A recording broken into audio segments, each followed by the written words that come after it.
আংটার মতো এগুলা দিয়া দিয়া পাথর এগুলো লাড়তেছে আরামসে, হেতে কথাও কয়, তিড়েও লাড়ে, মানে অথচ আগুনটা কি আগুন, জাহান্নামের আগুনের মতো, কিন্তু তার ধৈর্যে কুলাইলো কেমন? আল্লাহ বলেন এটা আমি বন্টন করি, আমি এই দুনিয়ার কর্ম বন্টন করি, ফলে এই দুনিয়ার এই স্বাভাবিকতা ভারসাম্য টিকে আছে।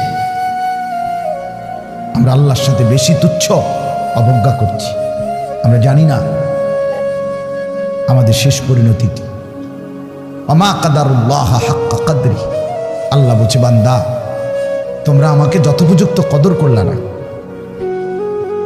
আসসামাওয়াতু মাতবিয়াতুম বিয়ামিনি, আল্লাহ বলে জানো বান্দা আমি সেই আল্লাহ যে চাইলে এক সেকেন্ডে এই 7 আসমান একটা পলকের মধ্যে মিনিটের ভিতরে গুটাইয়া আমি আমার কুদরতি হাতে নিয়ে আসতে পারি।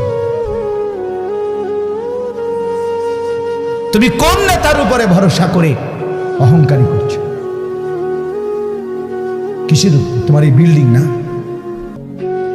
তোমার এই টাইলস, তোমার এই 5 তারার ফাইলিং, তোমার এই ইঞ্জিনিয়ারের নিশ্চয়তা, আপনার এই সয়েল টেস্ট রিপোর্ট, এটার উপরে ভরসা করে আপনি অহংকার করছেন না? স্বামী বিদেশ, এ কারণে মা বোন বাজারে ঘুরছেন না? বাস্তবাদের ছেলেরা, তোমাদের বাবা কিছু টাকা রোজগার করছে, এই কারণে জিন্দেগি এভাবে ফেলে দিলা। এক ওয়াক্ত নামাজ পড়তে মন চায় না, তাহলে আল্লাহ লাগবে না বন্ধু? না মালিক লাগবে না? সোজা কথা, অনুভূতি জাগা দরকার দোস্ত, বিবেক জাগা দরকার। বলেন সারা দিনে মোবাইল টিপে জিন্দেগির কি অর্জন হচ্ছে? জীবনটা আমাদেরকে কি পরিমাণ হায়াতের সময় আমাদের নিচ্ছে। আহা যুবক, যদি বুঝতেই হবে বাপ, অচিরেই বুঝবেন, অচিরেই বুঝবেন।